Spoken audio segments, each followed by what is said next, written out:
Welcome to the Windows Computer and Technology channel, and some of you have asked me what was the purpose of the update for iPhones and iPads. The iOS and iPadOS operating system got an update, and well, it has to do with a glitch that happened, and I believe this has happened in the past. I recall having that problem.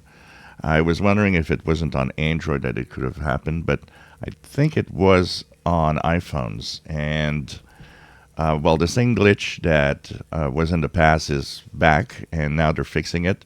So in your Photos app, what happens is that you delete your pictures, and some mysterious, bizarre problem makes old pictures come back in your photo app.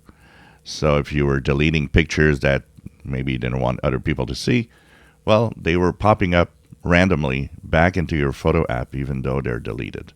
So that is the fix. It's not security. It's mostly fixing a bizarre bug that is the problem of iPhones and iPads, apparently.